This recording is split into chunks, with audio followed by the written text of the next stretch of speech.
नमस्कार दोस्तों, स्वागत है आप सभी का मेरे चैनल हेल्पिंग हैंड फॉरएवर पर।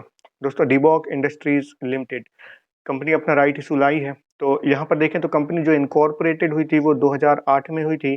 कंपनी का जो काम है वो जो है ट्रैक्टर ट्रॉली और जो एग्रीकल्चर इक्विपमेंट है उनको बनाने और उनका सप्लाई करने का काम करती है। इसके साथ ही कंपनी ने एक वेंचर बनाया है जुलाई 2015 से। तो कंपनी ने जो है हॉस्पिटैलिटी सेगमेंट में भी अब अपना कदम रखा है और इनके पास 2 मिड स्केल होटल भी हैं। अब अगर हम राइट इशू की बात करें तो ये ओपन हुआ है 13 जून 2023 से और ये क्लोज होगा 27 जून 2023 को। तो 13 जून से लेकर 27 जून तक जो भी एलिजिबल शेयर धारक हैं और जो इस राइट इशू के लिए अप्लाई करना चाहते हैं वो इसे अप्लाई कर सकते हैं। इशू का जो साइज रखा गया है वो 49.14 करोड़ का ये पूरा इशू है और जो प्राइस रखा है वो 15 रुपये पर राइट शेयर का है। तो जो भी एलिजिबल शेयर धारक इस राइट इशू के लिए अप्लाई करना चाहते हैं उन्हें 15 रुपये पर राइट शेयर्स का जो है यहाँ पर भुगतान करना होगा। इसके बाद देखें तो जो राइट का रेशो रखा गया था एंटाइटलमेंट्स का वो 3:7 का था। तो हर 7 शेयर पर 3 राइट एंटाइटलमेंट्स जो है अलॉट हो गए होंगे। जिन भी शेयर धारक के पास रिकॉर्ड डेट तक ये शेयर थे तो वो एलिजिबल शेयर धारक थे और उन्हें एसएमएस या फिर मेल के जरिए ये जानकारी हो गई होगी कि उन्हें कितने राइट एंटाइटलमेंट्स अलॉट हुए हैं। और आपके जो है अब अकाउंट में यानी कि कहें जो डीमैट अकाउंट है वहां भी अब ये पोर्टफोलियो में आपको राइट एंटाइटलमेंट्स दिखने लगे होंगे।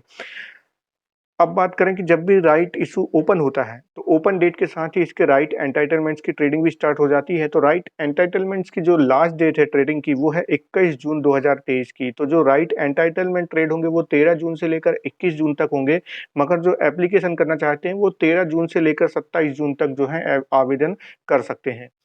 इसके बाद बात करें कि इस जो पूरे इशू का रजिस्ट्रार कौन है तो कैमियो कॉर्पोरेट सर्विसेज लिमिटेड ये इशू का रजिस्ट्रार है। इशू से रिलेटेड अगर आपको कोई क्वेरी है तो आप इन्हें मेल कर सकते हैं या कांटेक्ट कर सकते हैं।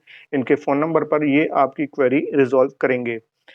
अब बात करते हैं कि यहाँ पर जो है स्टॉक का करंट मार्केट प्राइस देखें तो आज 15 रुपये 80 पैसे के आसपास इसने क्लोजिंग दी। और वहीं अगर हम राइट एंटाइटलमेंट्स का प्राइस देखें तो 60 पैसे के प्राइस पर इसने क्लोजिंग दी है। तो क्योंकि इशू का प्राइस 15 रुपये रखा गया है तो उस हिसाब से अगर हम राइट एंटाइटलमेंट्स का एक फेयर प्राइस देखें तो 80 पैसे के आसपास होना था। बट यहाँ पर राइट एंटाइटलमेंट 60 पैसे पे ट्रेड हो रहे हैं। इसका मतलब कि राइट एंटाइटलमेंट्स को बहुत ज़्यादा सेल किया जा रहा है और बायर्स कम है। तो इसका रीज़न क्या हो सकता है वो भी देखेंगे। उससे पहले आपको बता दूं कि जो भी शेयर धारक इस राइट इशू के लिए अप्लाई करना चाहते हैं वो एसबा प्रोसेस के थ्रू यहाँ पर अप्लाई कर सकते हैं। ऑनलाइन एसबा प्रोसेस के थ्रू आप अपने नेट बैंकिंग में जो है लॉगिन करिए, वहाँ पर आपको एसबा का ऑप्शन आएगा। उस पर इस राइट इशू की अगर राइट इशू अवेलेबल होगा तो उस पर क्लिक करके आप जो है 15 रुपये पर शेयर का भुगतान करके अपने राइट शेयर्स के लिए आवेदन कर सकते हैं। अगर वहाँ नहीं आ रहा है तो आप किसी भी सेल्फ सिंडिकेट बैंक में विजिट करिए और एसबा का फिजिकल फॉर्म भर के जो है आप इस राइट इशू के लिए अप्लाई कर सकते हैं। अब बात करते हैं कि कंपनी का जो यहाँ पर परफॉर्मेंस कैसा रहा है। तो कंपनी ने इससे पहले अगर हम देखें तो जो कंपनी का आईपीओ आया था 2018 में वो मात्र 4.44 करोड़ का आईपीओ था और जिसमें कंपनी ने जो है 20 रुपये पर शेयर के भाव पर यहाँ पर शेयर दिए थे। मगर अब कंपनी इस राइट इशू के जरिए 49.14 करोड़ रुपए जो है वो अरेंज करना चाहती है और उसका जो प्राइस रखा है वो 15 रुपये रखा है।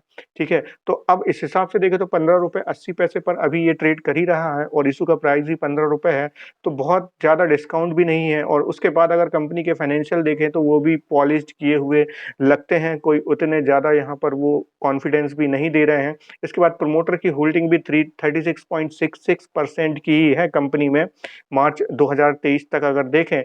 तो इस तरह से अगर ये सब चीज़ें देखें और कंपनी जो है जिस सेगमेंट में है वहाँ पर जो है बहुत ज़्यादा कंपटीशन भी है, तो इस इशू को जो है पर्सनली कहूँ तो अवॉइड किया जा सकता है और इसीलिए यहाँ पर जो है राइट एंटाइटलमेंट्स भी काफ़ी ज़्यादा सेलिंग पर दिख रहे हैं। बट ये मेरा अपना नज़रिया है। तो किसी भी प्रकार का इन्वेस्टमेंट करने से पहले आप अपना एनालिसिस करें या फिर अपने फाइनेंशियल एडवाइज़र की सलाह ज़रूर लें।